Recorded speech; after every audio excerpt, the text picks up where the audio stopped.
Et yo les amis, c'est le foot en débrief, j'espère que vous allez bien. On se retrouve aujourd'hui pour parler d'une nouvelle affiche de huitième de finale de Ligue des Champions. Je vous rappelle que je réagis à toutes les huitièmes de finale de Ligue des Champions, à toutes les affiches de ces huitièmes de finale.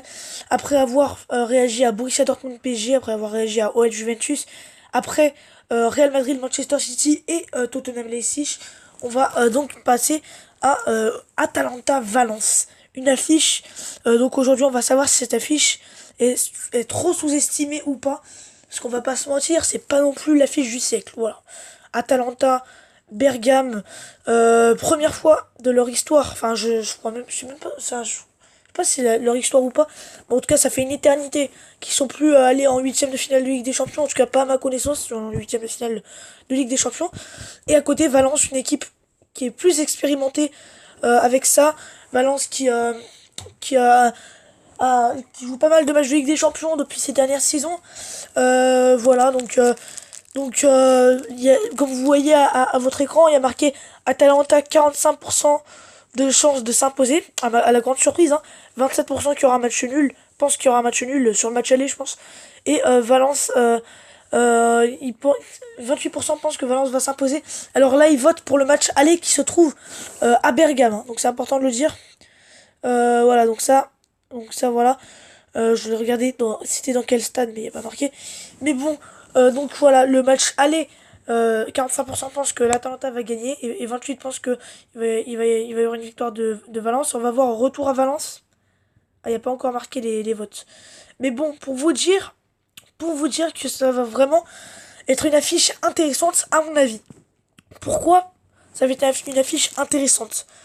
Déjà, premièrement, l'Atalanta qui c'est une surprise, une grosse surprise de les retrouver en huitième de finale de Ligue des Champions.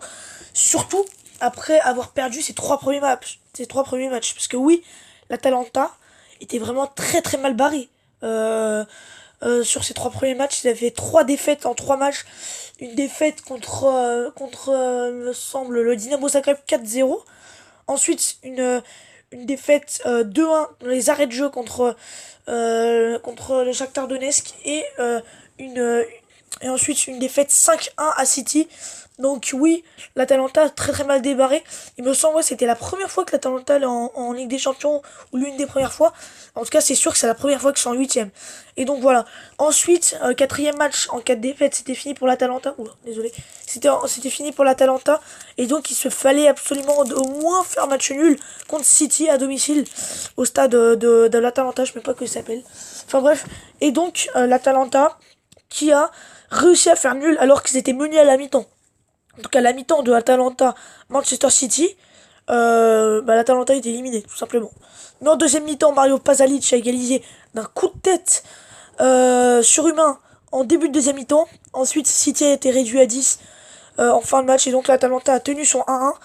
Et il y avait encore un petit peu d'espoir pour les joueurs de Bergame qui devaient s'imposer ensuite contre le Shakhtar et contre le Dynamo Zagreb. Donc ensuite, ils ont joué un match contre le Dynamo Zagreb. Une victoire 2-0 des joueurs de l'Atalanta à domicile.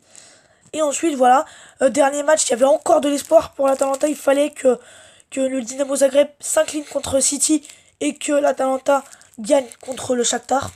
Et ben ça s'est passé. Défaite 4-1 du Dynamo contre City et victoire 3-0 largement des joueurs de l'Atalanta contre le Shakhtar Donetsk. Et donc voilà, la grosse surprise, alors qu'ils étaient très très mal barrés dans la phase aller de cette phase de groupe. Ils avaient perdu leurs trois premiers matchs. Ils sont revenus en force. Et donc les voilà en huitième de finale contre Valence. Pour moi, l'équipe la plus faible des premiers, des équipes qui sont finies premières des 8 groupes, parce qu'il y avait sinon après le Barça, Liverpool, Manchester City, le PSG, le Bayern, la Juve, enfin bref, après c'est que des grandes équipes, donc évidemment aussi voilà quoi, la Juve, et ensuite donc évidemment que la Valence était l'équipe sous-estimée la plus faible. Mais quand on voit Valence a fini premier de son groupe, ils étaient pas dans un groupe évident. Ils étaient dans le groupe de l'Ajax et de Chelsea et de Lille. Mais bon, Lille, c'était plus simple. Mais ils étaient dans le groupe de l'Ajax et de Chelsea. Deux équipes qui adorent jouer la Ligue des Champions. Donc Valence a réussi à quand même finir premier de son groupe. Dans un groupe très relevé. Donc franchement, Voilà, Valence, pour moi, c'est une équipe qui aime bien ces soirées de Ligue des Champions.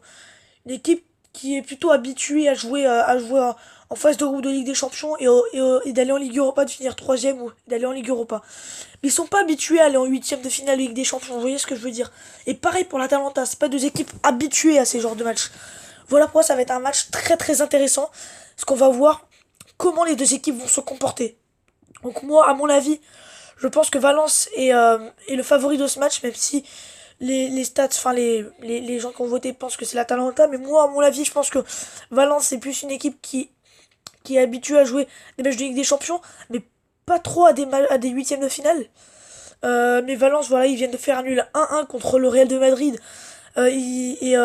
Un nul arraché parce qu'ils étaient tout proches de gagner sans un but de Benzema, voilà. Donc le Valence qui ferait vraiment un gros début de saison.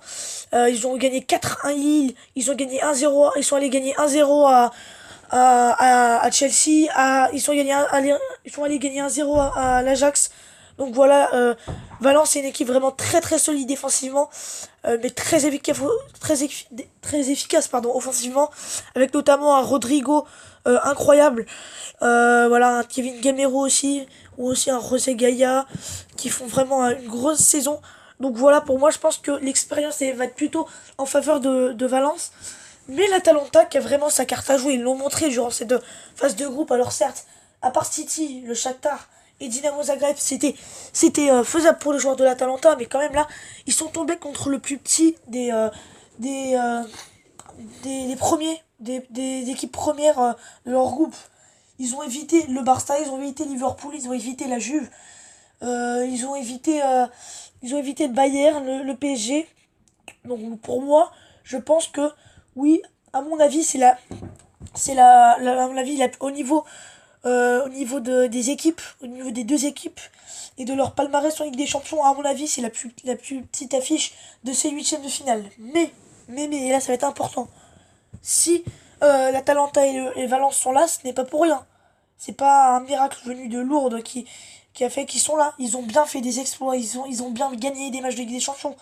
Donc ça va être intéressant de voir Valence et Atalanta. Et je pense que si l'Atalanta se qualifie, ce qui peut être fortement logique, à mon avis, hein, pour moi, ce serait un exploit et une saison inoubliable pour les joueurs de l'Atalanta, qui sont incroyables tout simplement, hein. Ils ont tellement des joueurs de qualité. Je pense notamment à Duvan Zapata ou aussi à Luis Muriel. Voilà, c'est vraiment une très très belle équipe. Ou aussi Mario Pasalic. Il y a vraiment des joueurs de qualité à l'Atalanta. Une équipe qui monte de plus en plus forte, de plus en plus une magnifique ascension de cette équipe de l'Atalanta. Et Valence qui aussi un coup à faire. Donc voilà, déjà voir Valence ou l'Atalanta en quart de finale, c'est vraiment énorme. Voilà pourquoi ça va être une affiche très très intéressante. Voilà, on est gavé d'affiches intéressantes et de magnifiques affiches, les gars, en huitième de finale. Mais voilà, ça va pas être les deux plus grosses équipes de cette Ligue des Champions. Mais franchement, ces deux équipes ont un gros coup à jouer. Et si l'Atalanta réalise une victoire à domicile lors du match aller, ils peuvent pourquoi pas tenir en échec les joueurs de Valence au retour au Mestalla. Mais par contre, au Mestalla, ça va être très très dur parce que Mestalla, c'est vraiment incroyable ces soirées de Ligue des Champions. Donc voilà, un très très belle affiche. Donc une affiche sous-estimée, je pense que non. Enfin, je pense que c'est normal que tous les gens disent que cette affiche est sous-estimée, c'est normal. Et ce qui est peut-être vrai, mais moi je pense que vraiment c'est deux très très belles équipes qu'on sous-estime trop. Mais cette affiche pour les huitièmes de finale, c'est quand même voilà, c'est quand même rare de voir ça. Mais pour répondre à la question du titre de la vidéo, je pense que ça ne doit pas être une affiche sous-estimée parce que c'est vraiment deux équipes de talent qu'on n'a pas encore vu énormes, mais voilà, on les sous-estime trop, c'est quand même incroyable. Parce que Valence qui gagne à Amsterdam, qui gagne à Chelsea, qui gagne 4-1 contre Lille, quand même ça, faut le faire, ça c'est pas aisé. Et Valence, ils font une grande saison aussi, ils tiennent en échec le Real de Madrid, ils tiennent en échec le Barça ces dernières saisons.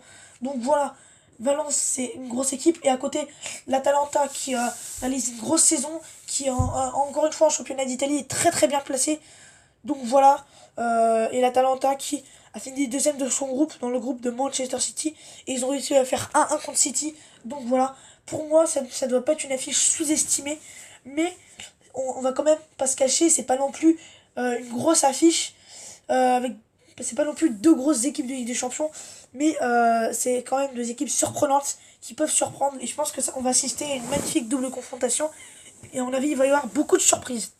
Donc si vous avez aimé cette vidéo, les gars, n'hésitez pas à la liker et à la partager.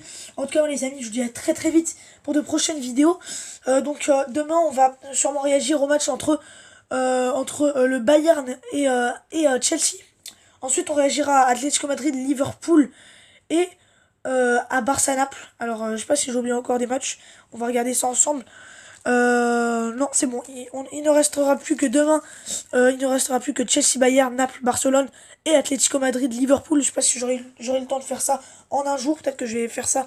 Je vais faire deux vidéos demain et une dernière pour jeudi. En tout cas, mes amis, j'espère que vous avez aimé cette vidéo. Moi, je vous dis à très très vite pour de prochaines. C'était le foot en débrief. Allez, les amis. Bye.